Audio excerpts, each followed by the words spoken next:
Here's a story about Rodney, man. He was fucking guy. Kept doing coke and shit. Even when you get scared at some point, you stop doing drugs. Yeah. Right. Most humans. Not him. This fucker, 80, whatever he was, doing all kinds of shit. Saga told me the story, right? So he's in the hospital, and he's got a fucking brain tumor that's going to cause a heart attack. All this crazy shit, right? Right. So everybody's worried about him.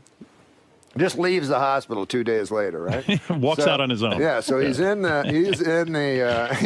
comedy store with 2 hookers, and he's waiting for Ron Jeremy to show up. Oh my goodness! So this is 2 days later. Yeah. So Saget told me he walked in, he was like completely shocked. He said, "Rodney, how you doing, man? Well, what's going on?" He goes, "How are you doing?" And Rodney goes, "How am I doing?" He goes, "I'm sitting here with 2 whores waiting for a guy who can suck his own dick. How you doing?"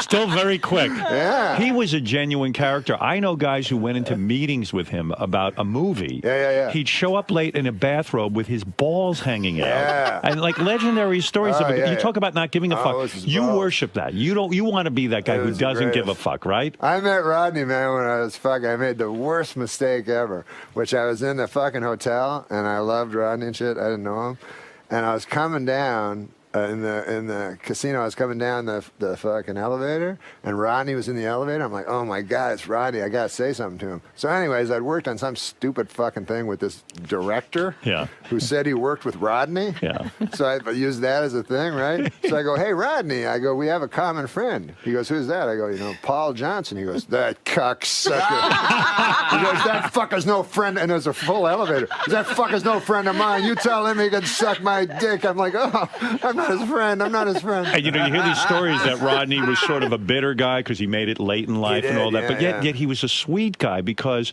he helped everybody. I mean, he did something for me that I'll never forget. Like I appeared on the Tonight Show with Jay Leno back when I would work with that scumbag. Yeah. I'm just fucking. He's a great guy. Anyway, I went on the Tonight Show and Rodney called me at my house. Now I didn't know Rodney. He just says, "Hey, Howard, I just want to tell you, when I used to do shows, no one ever called me. No one ever said I did good.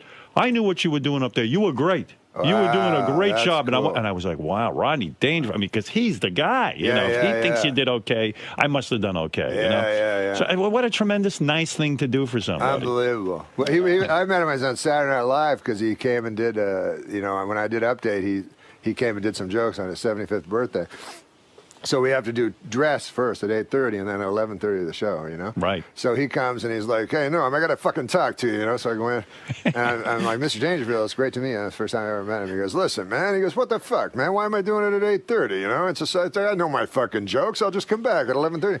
I go, I don't know how it works, Rodney. You got to do it. He goes, God damn. He goes, let me tell you something, kid. This was his advice to me. Kid. He goes, let me tell you something, kid. He goes, this fucking TV shit, He goes, this waiting around all the fucking time. It's a bunch of all shit, It's shit.